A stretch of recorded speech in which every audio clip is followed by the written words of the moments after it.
I'm getting too old to be doing that. Hey everybody, welcome back. This week we're making orange chicken. It's a simple dish. That's my bird laughing. He thinks it's funny. It's a simple dish. We're going to have a good time making it and an even better time eating it. Let's get started. And a special treat again tonight, folks. Jimmy Kimmel is going to be here tonight. We couldn't get him last time. We ran out of time, but he's backstage waiting right now. So we're going to get him out here and get him cooking. So let's look forward to it. Let's look forward to the food. Let's go. The recipe we're going to use tonight calls for 1 pound of chicken thighs. You can scale up or down depending on how much you are making. I'm making more, so don't equate yours to how much volume I have. We're going to start with 1/4 cup of cornstarch. Then we're going to add 1 cup of flour. Then 1 teaspoon of baking powder. Next, 2 cups of water, more or less depending on your consistency once you're mixing. To spice our chicken, before we add it to the batter, we're going to be using 1 tablespoon of kosher salt. Also, 1 tablespoon of coarse ground black pepper. You can use white pepper. Then 1.5 tablespoons of garlic powder. I like to use chicken thighs. They're always more tender than breasts, juicier, and have a better flavor. You can use breasts if you like. It's all up to you. I happen to find these bone-in, skin-on thighs on sale. And I did some calculations, and the price per ounce, even after I removed the skin and the bone, was still cheaper than boneless, skinless. It's all up to you. Find the best deal. Just use what you have, whatever works for you. Removing the skin is the simplest part. You just go around, pull it till it's loose, work your way around. And when I get to that point right there, I like to use my cooking scissors. Just cut right through it. Now, we're going to have to remove the bone. The easiest way I've found to ever do this, I cut right along the bone first to separate it where the bone is. And then slowly work around the bone from both sides. Having a sharp knife will come in very handy right here. I tell my students in my classes, I ask them, how do you know if your parents love you? They'll give you a sharp knife. And then, once you've got that, cut right down the bottom of the bone. There's going to be some gristle in here, some harder parts. You don't want those. And there's the bone removed. We're going to do all of our breasts the same way. We're going to remove what little bit of fat is sitting on the top, like so. Then we're just going to cut it into 1 inch thick, maybe 3/4 inch slices, because we want some good, meaty, bitey pieces of chicken. And then you can divide it up into sections if you like. I cut those in half. And these are the sizes we're looking for. Something like this. Something that you can sink your teeth into when you're eating. And then we'll move forward with the batter. Now, leaving on a little bit of fat is not going to hurt. You just don't want big chunks that are going to cook up bad.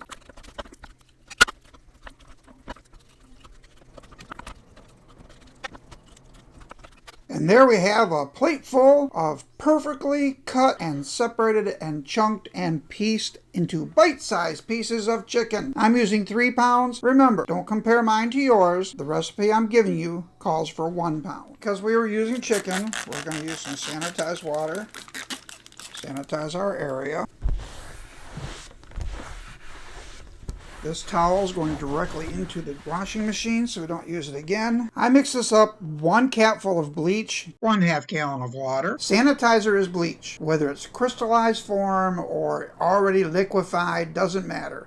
Bleach is sanitizer, sanitizer is bleach. You don't need any more of a concentration than 1 capful per 1/2 gallon of water. Use it sparingly, use it a lot, doesn't matter. That is how you sanitize your cutting board after using chicken or pork. Use it after ground beef as well. Now we're going to spice our chicken. Don't confuse this with the breading. We'll add that afterwards. We're going to spice our chicken, set it aside, then we'll make our breading in another bowl, and we'll mix the two together before deep frying. There are so many comments and ways of doing this this on the internet. It is less messy to mix the batter with the chicken before deep frying it. Years of experience have told me it's easier just to mix it all together after the chicken has sat with the spices for a while. Mix it with the batter and then deep fry it, and you can do it twice. You're going to deep fry it till it's golden brown sort of, take it out, and when you're ready to serve it, do a second deep fry till it's very dark golden brown.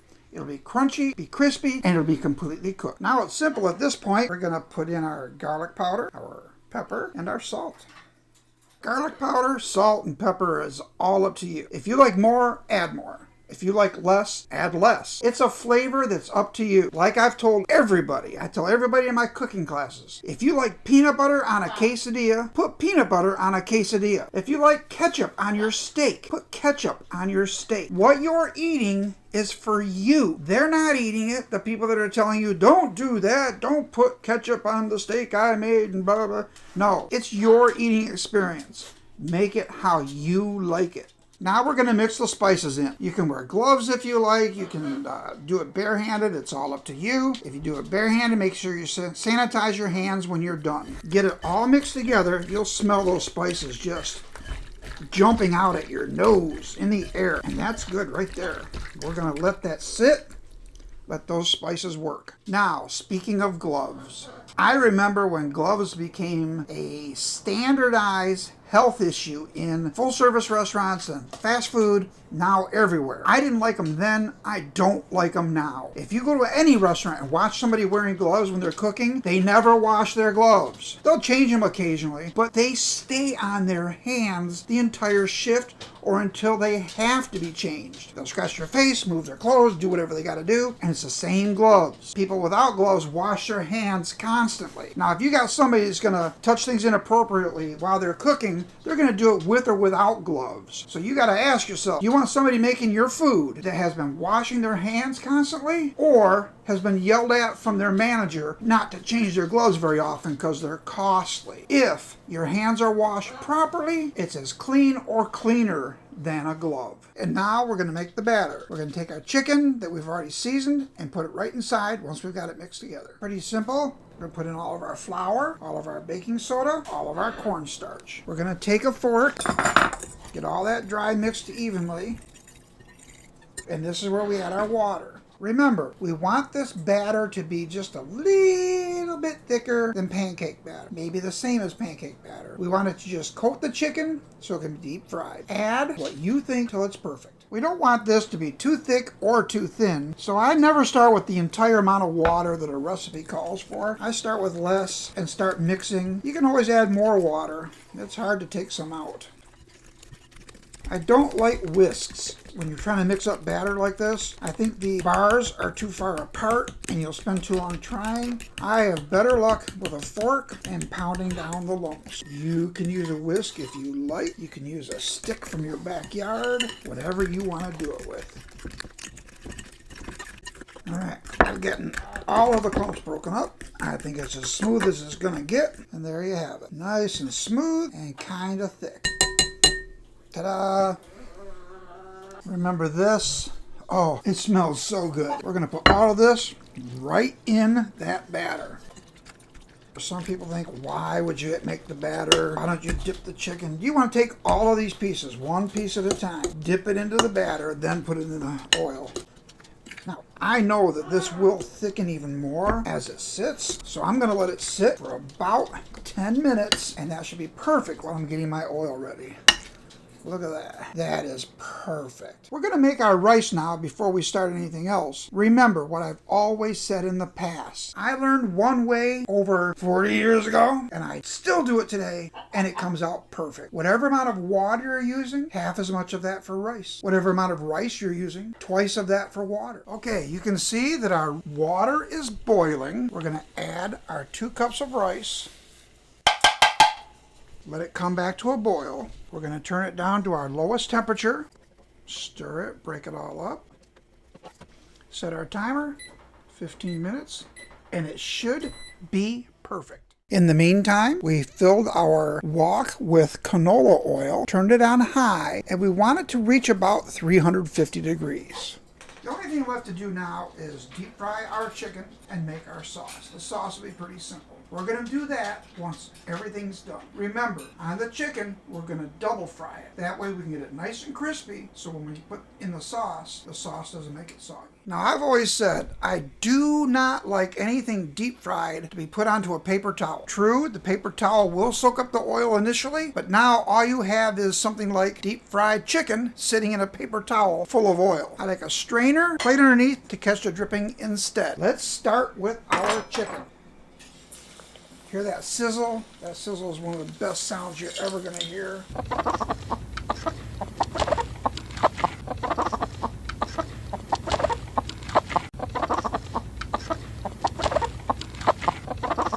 That's about how we want it. This kind of brown for the first batch.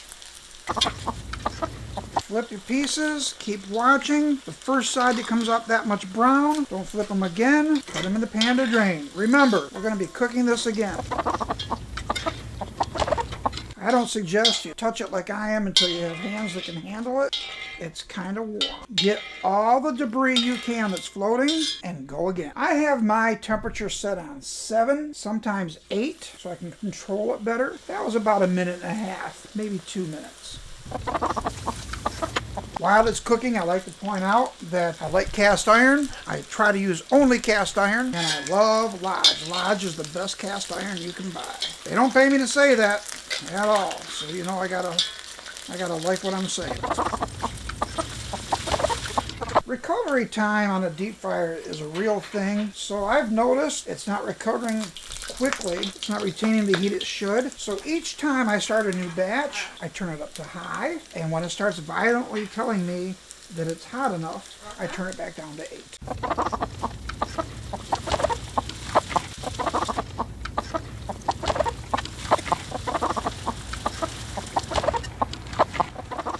And now, finally, the sauce. Before you get your pan hot, add your orange juice. I made this from a concentrate with 3 cans of water, pouring the whole thing in there. Now, most orange chicken requires that you use soy sauce. I'm going to use teriyaki because we like that in this house better. You don't need much. 2 tablespoons total. That's all. 1, 2. Your choice of white sugar or brown sugar. 3 tablespoons. Once you've got everything in there, stir it. In most restaurant settings, they're going to add orange food coloring or red to give it that darker color. It won't affect the flavor. I'm not adding any food coloring. I thought about adding green, but I don't think green would work. Now, we're going to turn this on to high. Once we start to get a boil, we're going to add a cornstarch slurry to thicken it, and we will be done. I'm going to add a lid to help keep the heat in. For your cornstarch slurry, use cold water. I think it reacts with the hot faster. The same equal amounts of cornstarch as water, and we're going to add it in as soon as it's boiling. I put it all in quickly. I kind of shock the sauce that way. We're going to check our rice. Don't drip water in your deep fryer. Oh, that rice is perfect. Now remember what I said. The chicken has to be double fried. I guarantee you it is not completely cooked all the way through yet. That's why we need a second cooking. We also want it to be crispy when we do the second cooking. So what we're going to do is add more oil. So it's deep enough to cook again. And we're going to double fry our chicken for just a couple minutes as we put it in the sauce, and it'll be perfect. Now we can see it's just about ready to boil. We're going to mix it up a bit while we're doing it. Keep it constantly mixed. We want a nice hot broth to add our cornstarch slurry to. Oh, that is good. New fork. Got a nice boil going. We're going to turn it down a little bit. That's a nice boil. We're turning it down a little bit. It'll thicken while it sits. We're going to double fry our chicken, put it right in there, and we'll be ready to go. Double frying right now. Already double fried, already in the sauce, ready to go. And there you have it, folks. A very simple dish. Orange chicken. You can vary it however you want. Less spices, more spices. You can have brown sugar and pineapple juice if you like. It's all up to you. I hope you like it. It's half gone already here. I finished it and it gets devoured. It's very, very delicious. So my apologies again to Jimmy Kimmel. We ran out of time. Matt, can you catch him, please? and you can just use his rental car and room key. Just send him back. You want me to apologize? It's okay. Yeah. You want to watch Born Identity tonight? Sincerely. The first one? That was your best one. I can't wait. Okay. All right. I'll see you there. All right, folks. Please like and subscribe. That's what I always say. You want lessons for your kids? Go to outschool.com. Use the code Chef KenDad 20. Get a free class if you've never been there before. Visit my website, chefkendad.com, chefkendad.info. Obviously, I make videos here. I've got them on Facebook. I've got them on Blue Sky. I've got them on TikTok. Used to have them on X. Not anymore. So, and Instagram. So come and see me. It's been a pleasure. Have a great day. Thanks.